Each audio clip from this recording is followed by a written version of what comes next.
What's going on, everybody? Thanks for tuning back into another video. Today we are back in the garage as always, quarantining ourselves. Coronavirus. Man, I don't have the virus. I just got really bad allergies this time of year. We're in the garage right now. We're about to get started on the CRX.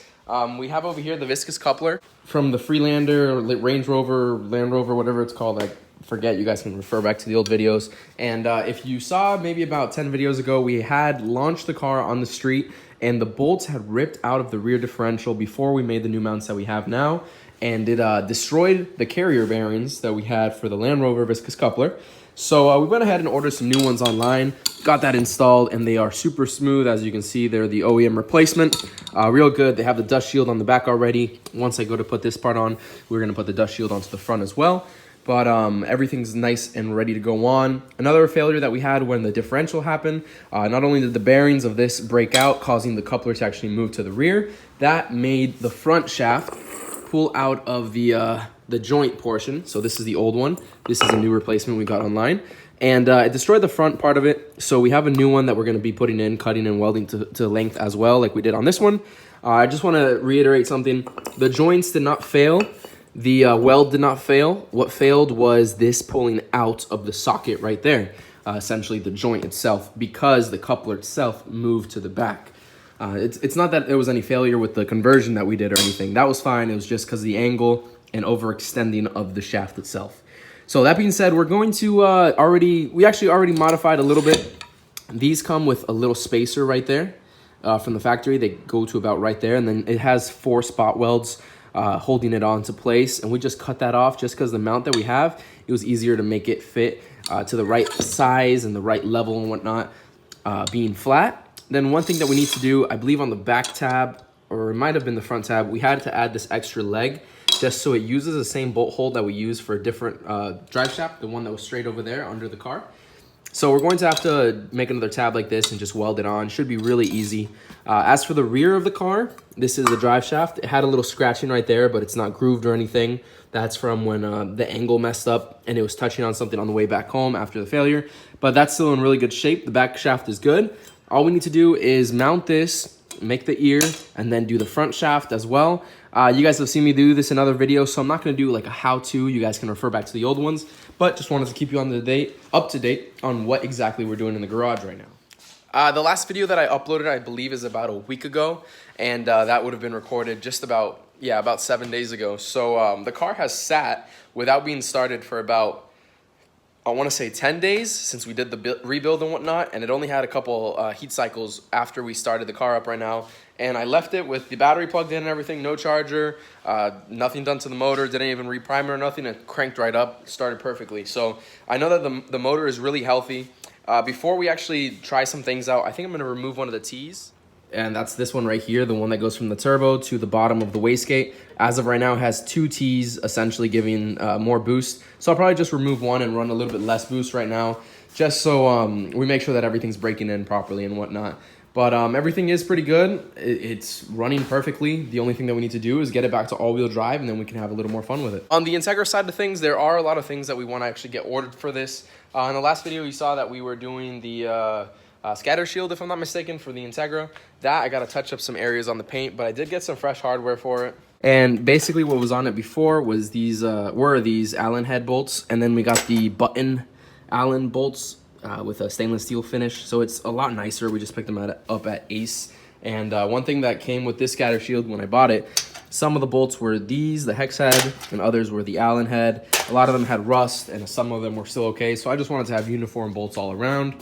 So that's pretty much the only update for that. The Integra needs some more parts to come in soon, and we're working on a few things to actually get some stuff ordered.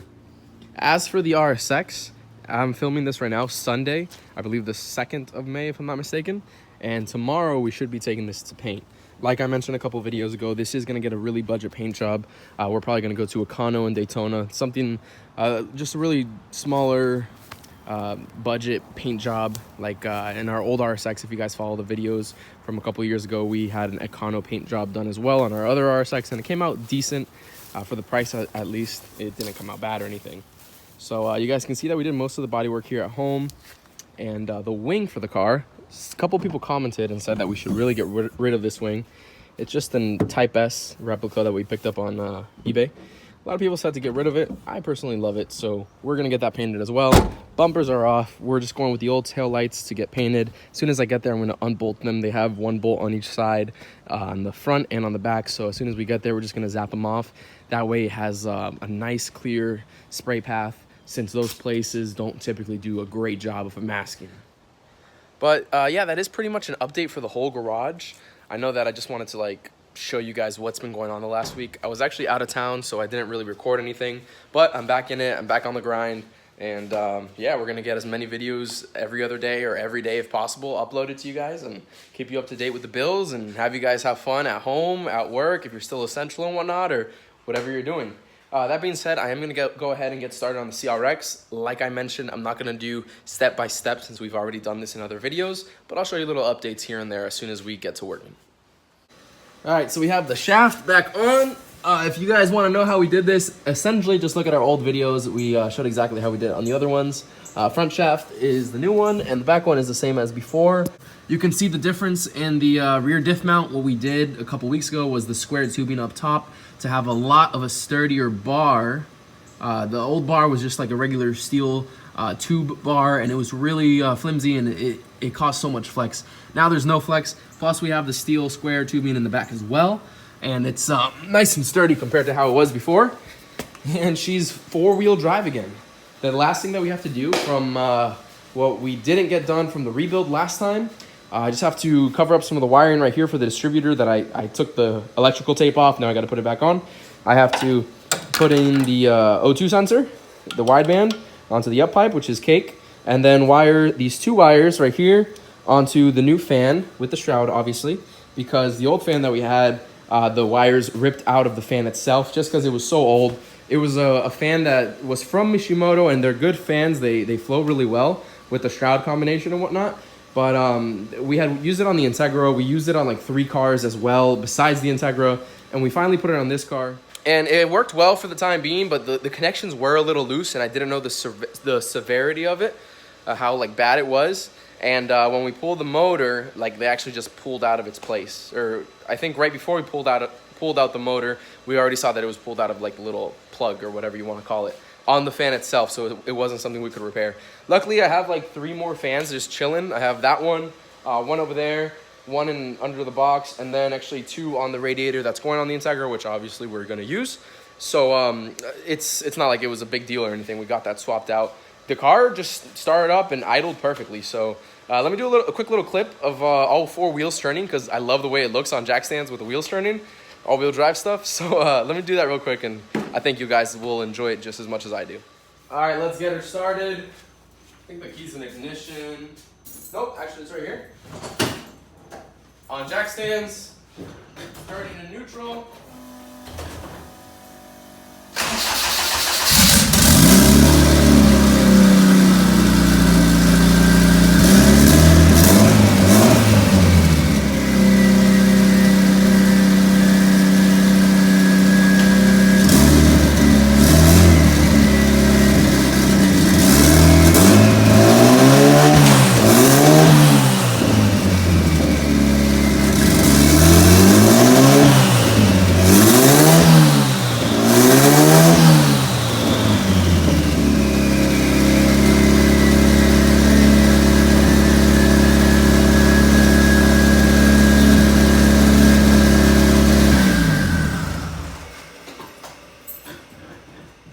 She's sounding good, oil pressure's nice. Now let me just tell you real quick, before I did the 1, 2, 3, and 4, we had already warmed up the car and whatnot, so it's not like I was doing that to a dry, cold motor. So it was ready to go through the gears right there, and it looks like it's perfect. And I can't wait to get this on a test drive. But she's looking pretty good, guys. Man, I gotta say, like, ever since we retouched up some stuff while the motor was out, like the manifold looks really nice on the flat black. I touched up a little of the paint right here on the up pipe, and the whole wrinkle black everywhere else just really ties it in together. Starting to look somewhat better compared to how it was. It looked before like if it was just a whole bunch of spare parts thrown together, and to a certain extent it kind of was. But through the months in the last couple of years, and about 1.5 years now, we've tried getting a lot better parts here and there, and I think it's come in to be a really nice street car. Look at this. This thing is just screaming aggression with the 4-wheel drive. Woo!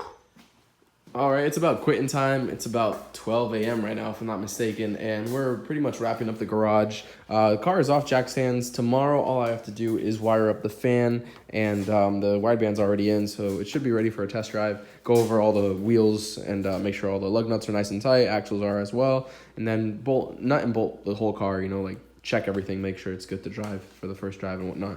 I also have to drain the oil, put fresh VR1 in, but that's, you know, after every break-in, just like normal stuff. You guys can refer back to my old videos for that. On the Integra side of things, over here, I'm not sure if I've showed it on the channel before. On Instagram, if you guys follow me on my story, I mentioned it a couple months ago, but I have this Ultra Race, the race one, not the street one, for the Integra, the Skunk 2 with the 2-liter spacer on there, and a 90mm Skunk throttle body as well. So this is what's going to go for the Integra in the next couple months. And right below it is the cylinder head. And if you notice right there, SP and SB. If you guys aren't familiar with SB Machine, they're over in California, over on the West Coast. And they're actually going to be working on the cylinder head. I'm actually going to ship it out tomorrow morning, May 4th, and have them do all the works on it. Really great group of people over there, and their work is second to none. So I'm going to go ahead and have them take care of this stuff, and we're going to be able to use it on the Integra, and it's going to rock perfectly. Obviously, this is the head that I ported a couple months ago. If you guys have been up to date with the channel, then you've already seen the videos. If you're newer on the channel, then you might want to check it out. I actually did a step-by-step video on how to port the cylinder heads, and I'm not a professional or anything, so I kind of showed you what I was doing and where I think that I could have improved myself, and kind of guide you as like a how-to if you're trying to do this at home. But yeah, the CRX is done. The Integra cylinder head is getting shipped out tomorrow. Sorry, I look kind of tired. I'm really tired right now. And the manifold is going out. Actually, no, I don't even know why I said that. The manifold is staying here. I do have to order the hardware kit off of Skunk 2, because when I bought this, I bought it used. And it's missing like the little block off for the ports over here, as well as the coolant block off, the throttle body, or the throttle cable bracket. It's missing that, and like a little few accessories. It's like $100 on the Skunk 2 website, so I gotta get that ordered. And I wasn't sure if I was gonna powder coat the center spacer or keep it like the raw finish. I'm not sure. Maybe you guys can let me know in the comment section down below what you think will look nice. And yeah, we're looking pretty good right now. We're gonna call it a night for tonight. Hope you guys enjoyed the video. We're definitely gonna be back on our grind on try to do daily uploads. I apologize for the last week that I hadn't uploaded, but we're back at it, and hopefully you guys can enjoy the videos. If you aren't already subscribed, make sure to hit the subscribe and notification bell. And before we head out, I want to just say I do still have some merch on the website. If you guys want to head over and cop a shirt, they're on sale right now. They're $20 free shipping to the sbtuning.com. If you guys want to go and support, really would appreciate it.